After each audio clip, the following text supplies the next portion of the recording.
सामवेद ये समाज की सांस्कृतिक और संगीत की आवश्यकताएं पूर्ति हेतु। यजुर्वेद जो गणित और त्रिकोणमिति का ज्ञान सिखाता है। ऋग्वेद आत्मा को परमात्मा से जुड़ने का रास्ता दिखाता है। ये तीनों वेद मिलकर भी समाज की आवश्यकताओं को पूरा नहीं कर पाते। जानना चाहते हैं क्यों? क्योंकि इन तीनों वेदों के लाभ उठाने के लिए सर्वप्रथम मनुष्य का शरीर स्वस्थ होना चाहिए, उसका मन स्वस्थ होना चाहिए। रोग, दुख, समस्याएं, इन सब का निदान करता है ये चौथा वेद,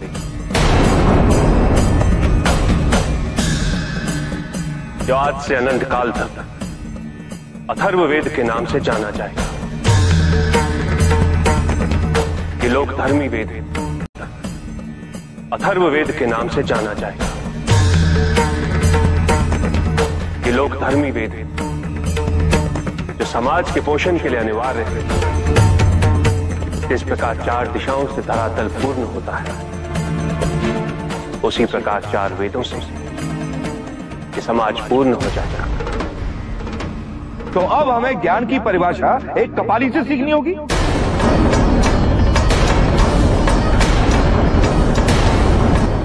जो स्वयं निर्लज्ज है, जिसने आज तक किसी भी वेद का अध्ययन तक नहीं किया, जो अराजकता का प्रतीक है, जो भूत प्रेत और अघोरियों के साथ उठता बैठता है, वो महाज्ञानी कहलाने वाले ज्ञान देवी सरस्वती पुत्र सनकादिक भ्राताओं को सिखाएगा कि ज्ञान क्या है। स्वयं निर्लज्ज है, जिसने आज तक किसी भी वेद का अध्ययन तक नहीं किया,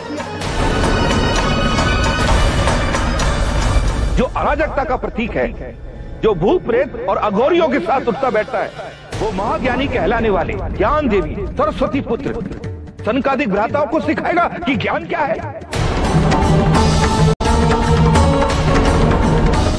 नहीं महादेव, आज आपको इस कृति की योग्यता प्रमाणित करनी ही होगी।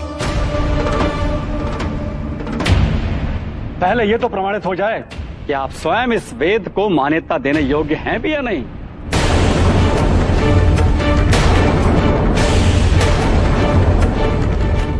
आइए शास्त्रार्थ करते हैं, किंतु ध्यान रहे, यदि आप पराजित हुए तो अथर्व के इस ग्रंथ को भस्म कर दिया जाएगा। बोलिए, स्वीकार है आपको?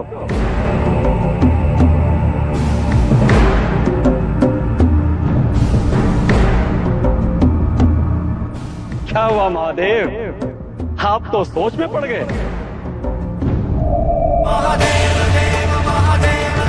मुझे स्वीकार है।